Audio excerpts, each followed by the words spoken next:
Assalamualaikum warahmatullahi wabarakatuh. Teman-teman semua, sampailah kita kepada pertemuan ke-6 untuk mata kuliah Teknik Penulisan Karya Ilmiah, di mana di dalam pertemuan ke-6 kita kali ini kita akan sedikit mereview apa-apa saja yang sudah kita pelajari dari pertemuan kedua, pertemuan ketiga, pertemuan keempat, dan pertemuan kelima.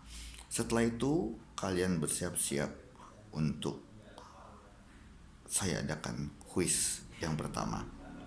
Oke. Untuk review yang pertama di pertemuan kedua kita di dalam teknik penulisan karya ilmiah, yaitu mengenai karya tulis dan juga karya tulis ilmiah, di mana di dalam bab karya tulis dan karya tulis ilmiah saya menjelaskan mengenai apa itu karya tulis, di mana di dalam karya tulis ada hal-hal yang bisa dikatakan menjadi anak di dalam karya tulis. Ada beberapa, yaitu ada karya tulis ilmiah, ada karya tulis non ilmiah, dan juga ada karya tulis populer. Dikatakan di sini bahwa menurut KBBI, karya tulis berasal dari karya dan tulis, di mana karya adalah pekerjaan, buatan, ciptaan, dan hasil perbuatan, sedangkan tulis adalah sebuah huruf atau angka yang dibuat dengan pena atau alat tulis lainnya. Dan dari pengertian masing-masing kata di atas, maka kita dapat mengambil kesimpulan bahwa karya tulis adalah sebuah karangan yang kita tuliskan dalam sebuah bidang atau sebuah karangan, hasil dari sebuah pemikiran, hasil dari sebuah pengamatan dalam bidang tertentu yang ditulis secara terarah. Di mana di dalam karya tulis ini, sekali lagi teman-teman, kita terdapat ada karya tulis ilmiah, ada karya tulis non ilmiah, dan juga ada karya tulis populer. Di mana kalau karya tulis ilmiah, contohnya itu adalah skripsi, tesis, disertasi, itu merupakan karya-karya tulis ilmiah. Sedangkan untuk karya tulis non ilmiah seperti novel, lalu ada lagi kita membuat cerpen, ada lagi kita membuat komik dan sebagainya. Itu adalah karya tulis yang non ilmiah, di mana di dalam karya tulis non ilmiah kita tidak perlu ada data dan fakta. Dan untuk karya tulis populer,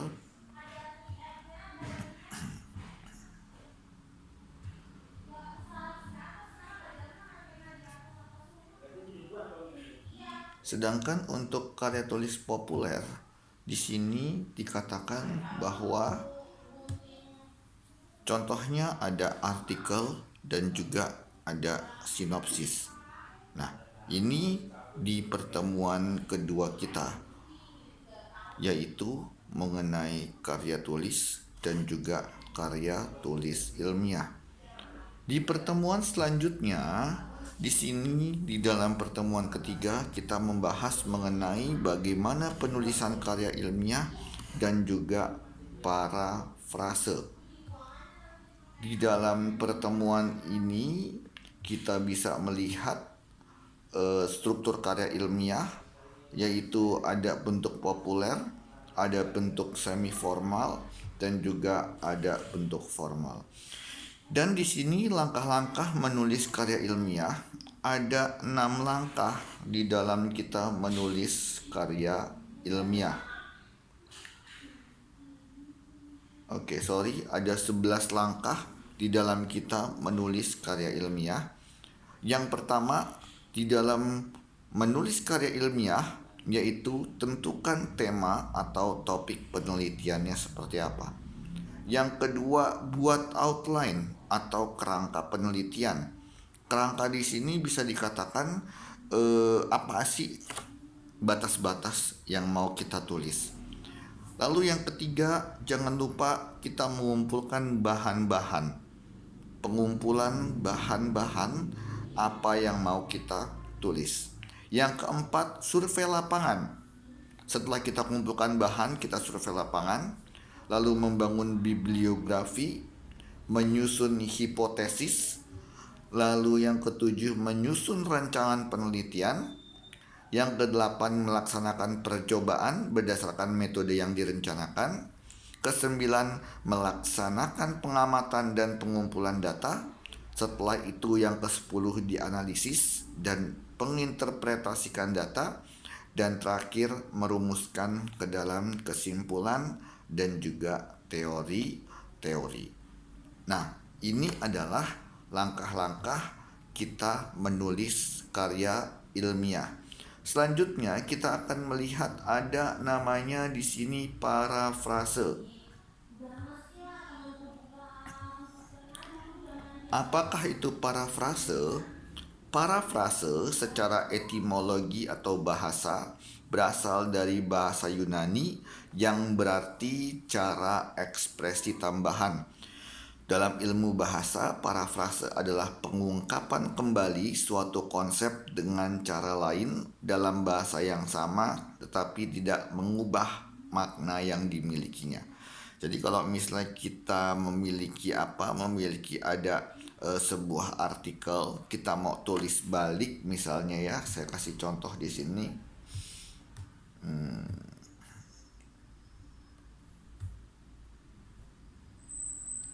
Contoh parafrase disampaikan dengan lebih komunikatif dan tidak lebih mudah untuk bisa dipahami oleh pembaca. Nah, di sini ciri-cirinya adalah cara dan bentuk dalam penyajian kalimat dengan menggunakan kata yang berbeda seperti parafrase online. Lalu meski disajikan menggunakan kata berbeda, tetap memiliki kandungan makna atau substansi yang sama. Kayak misalnya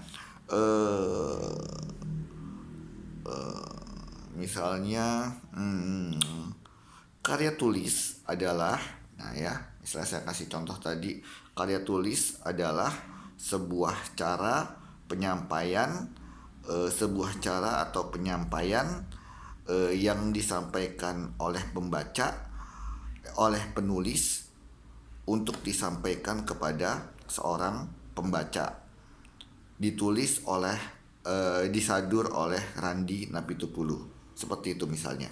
Lalu parafrasenya bagaimana? Randi Napitupulu mengatakan bahwa karya tulis adalah, gitu ya. Jadi di sini nama itu ada di tempat paling awal. Kalau yang kata-kata di awal tadi, nama itu ada di paling akhir. Kalau parafrase itu kebalikannya. Ini ada di paling awal. Tetapi walaupun begitu, kalau saya memakai kata-kata saya, maka di sini Maka di sini kata-kata itu tidak akan mengubah makna. Oke, seperti ini. Ada contoh teks aslinya. Karena perspektif unik mereka, orang Amerika tidak begitu takut pada globalisasi daripada orang lain. Dan sebagai konsekuensinya, mereka kurang memikirkannya daripada orang lain. Ketika orang Amerika berpikir tentang globalisasi, mereka menganggap ekonomi global sebagai versi ekonomi Amerika yang diperbesar.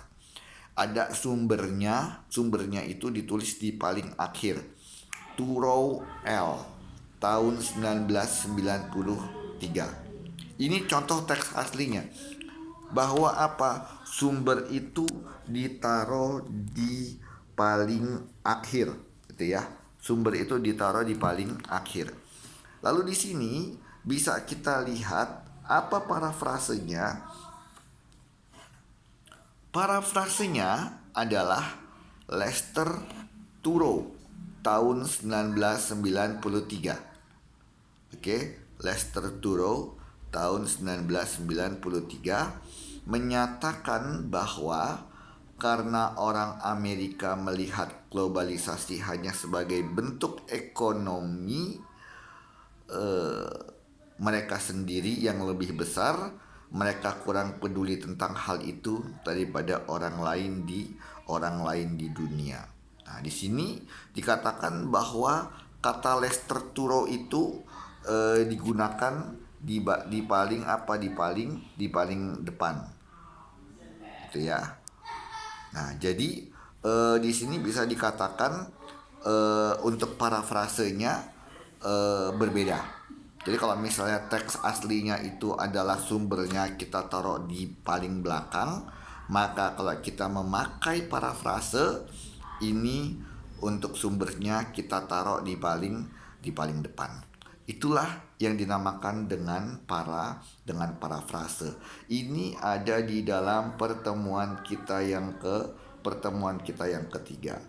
Selanjutnya ada pertemuan keempat, kita membahas mengenai diksi atau pilihan kata, di mana pilihan kata ini menjadi hal yang paling utama di dalam kita membahas sebuah karya tulis, apalagi karya tulisnya yang ilmiah, karya tulisnya yang bisa dikatakan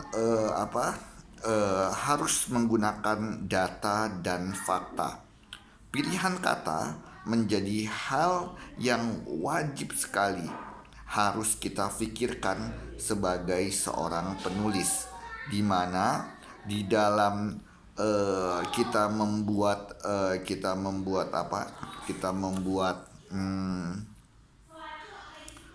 karya tulis ilmiah, kata-katanya harus kita buat dengan kata-kata yang baku, kata-kata yang sesuai dengan ejaan yang disempurnakan. Maka memilah dan memilih kata adalah hal yang harus kita lakukan, di mana di dalam diksi atau pilihan kata ini terdapat ada aspek kata. Aspek kata itu ada bentuk dan juga ada makna. Lalu dari aspek kata di sini terbentuklah ketepatan pemilihan kata. Bagaimana kita memilih kata yang tepat? Agar apa? Agar orang lain yang membaca hal tersebut mengerti dan memahami dengan apa yang kita tulis. Dari ketepatan pemilihan kata, lalu muncul ada kata bermakna denotatif dan juga kata bermakna konotatif. Dari situ muncul pula kata yang bersinonim dengan kata-kata yang sama, orientasinya sama, tetapi konotasinya berbeda. Mati, meninggal, wafat, gugur, mangkat, mampus, dan berpulang. Semua memiliki arti yang sama, gitu ya. Arti yang sama, nyawa lepas dari raga, tetapi makna konotasinya berbeda.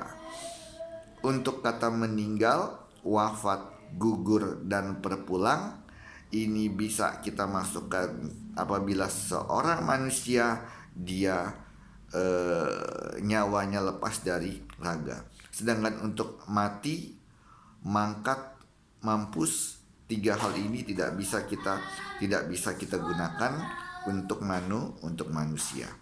Nah, ini ya, jadi pengertiannya sama, tetapi konotasinya berbeda. Selain itu ada namanya kata bermakna umum dan kata bermakna khusus.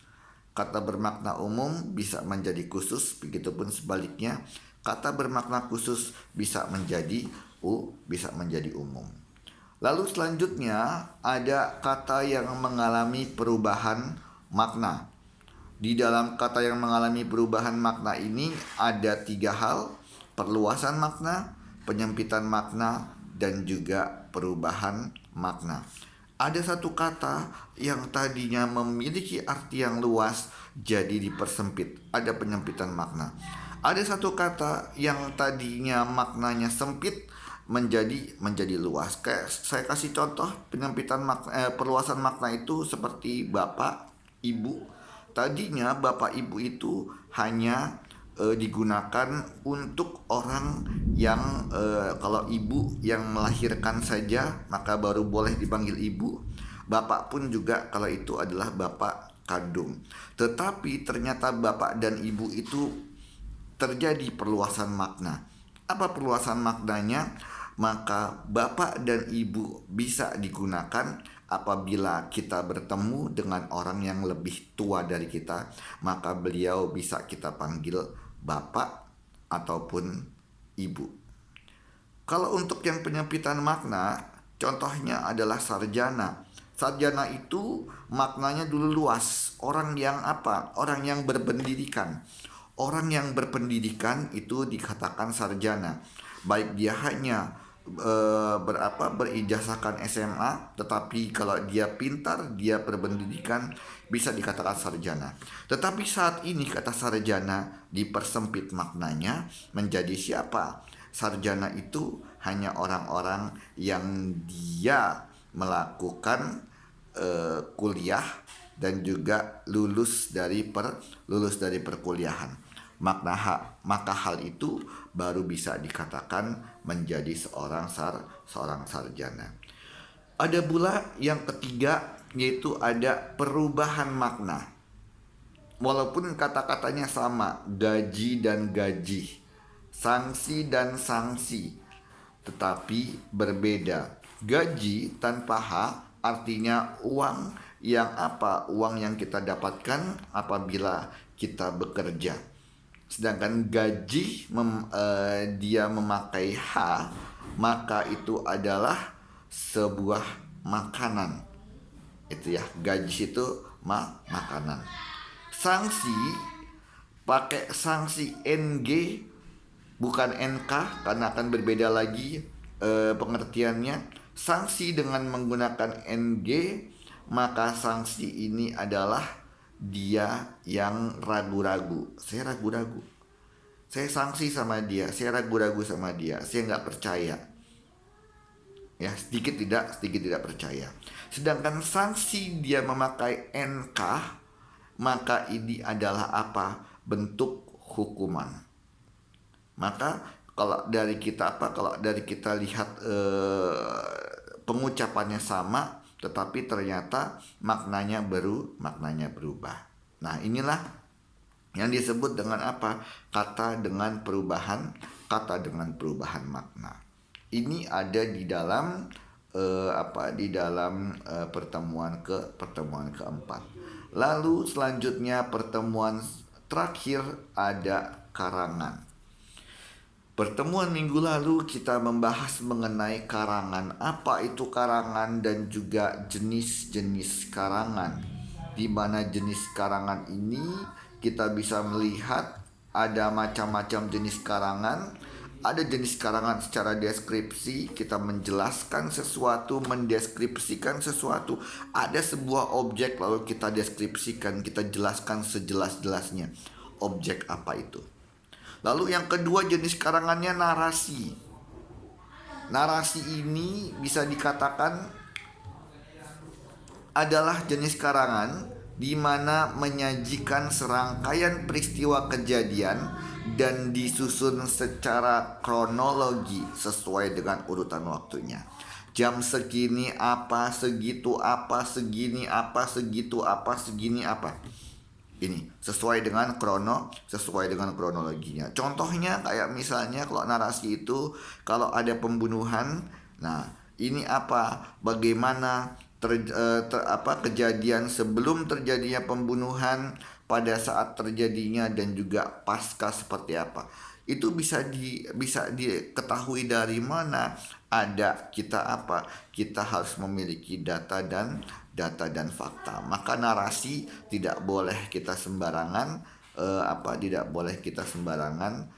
membuat cerita khayal. Walaupun ada juga narasi itu diperbolehkan juga membuat khayalan. Ada yang seperti itu. Seperti contohnya apa? Novel, cerpen, itu ya. Novel, cerpen. Tetapi ada juga yang dia bisa dikatakan tidak harus memiliki data dan fakta tadi. Nah, ini jenis karangan narasi. Tetapi kalau narasi biasanya lebih mengarah ke arah cerpen, lebih mengarah ke arah novel dan sebagainya. Argumentasi, kita berargumen.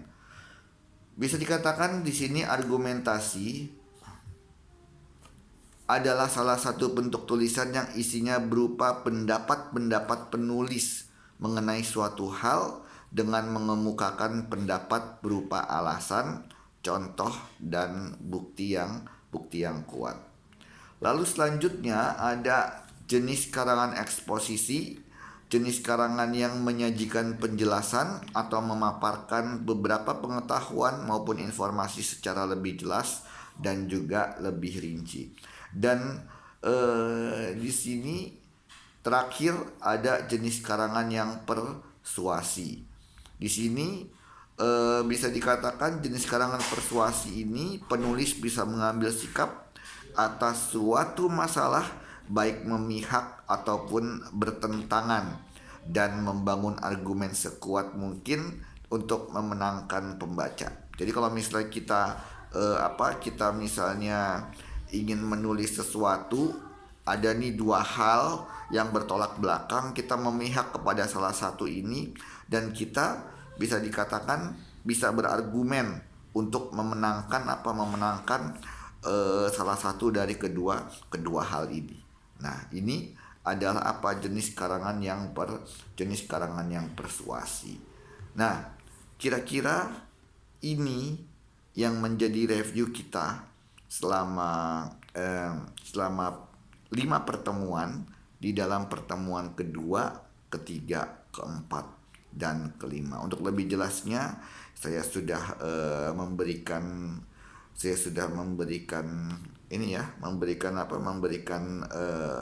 modulnya kepada Anda untuk nanti Anda baca.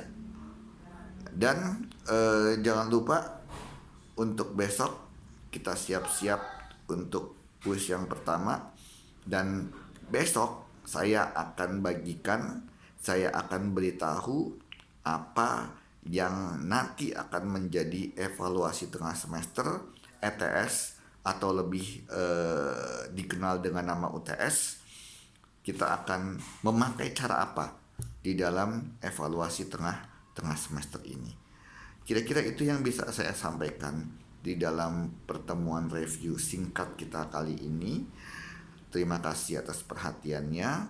Selamat sore dan juga assalamualaikum warahmatullahi wabarakatuh. Terima kasih.